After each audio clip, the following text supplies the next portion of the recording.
Bonjour à tous. Le succès ne dépend pas de ressources extérieures comme le temps, l'argent, les bons outils, les bonnes stratégies, mais il provient avant tout de nos ressources intérieures.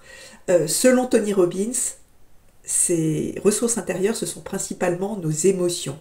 Le focus, le courage, la confiance, la détermination. C'est aussi des modes de pensée comme la créativité, la curiosité, la persévérance.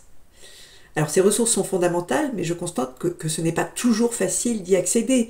Pas facile d'être en permanence créatif, courageux, d'avoir confiance en soi. Eh bien la clé pour y accéder, c'est la gestion émotionnelle, la gestion des émotions.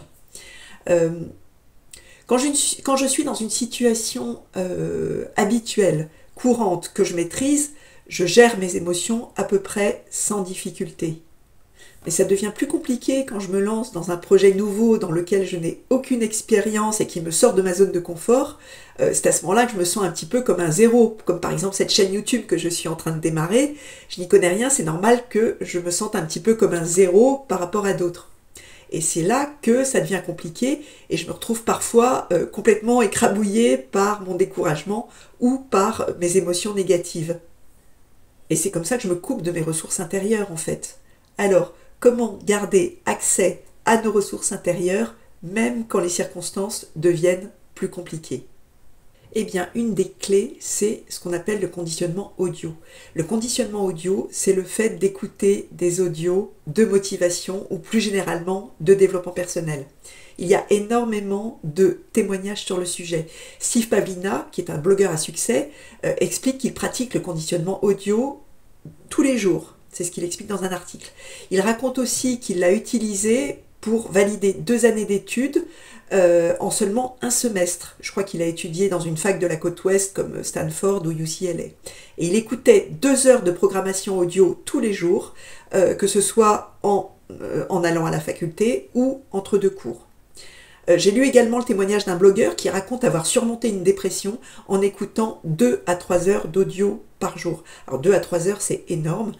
15 à 30 minutes, c'est largement suffisant. Là, c'était vraiment lié à des situations exceptionnelles. Personnellement, je le pratique depuis quelques jours. Je trouve que ça a un impact profond parce que contrairement à la vidéo, on n'est pas distrait par l'image. Ça se passe vraiment à l'intérieur.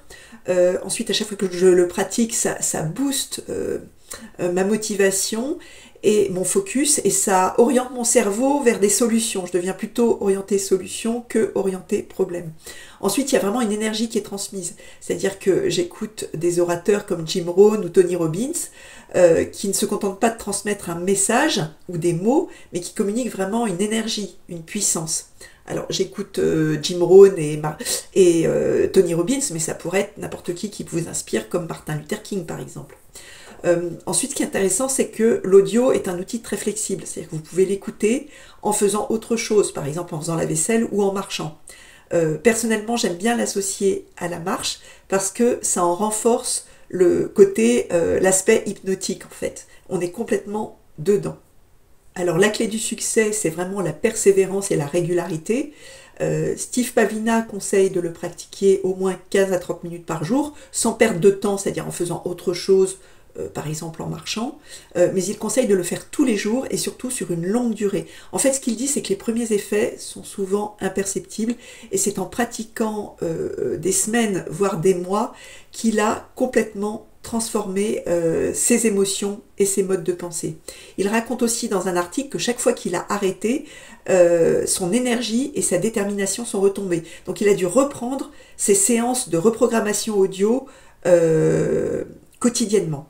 C'est intéressant de voir d'ailleurs que quand on n'y prend pas garde, notre cerveau retombe automatiquement dans un mode de fonctionnement par défaut qui est plutôt le mode négatif en fait, orienté vers les problèmes plutôt que vers les solutions.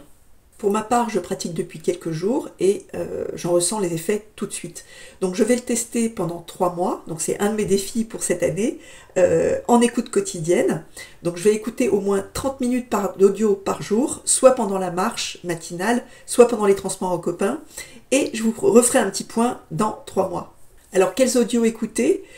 Steve Pavlina recommande Tony Robbins et Earl Nightingale qui a écrit Lead the Field. Je vous mettrai les liens en description sous la vidéo, mais il y en a plein d'autres.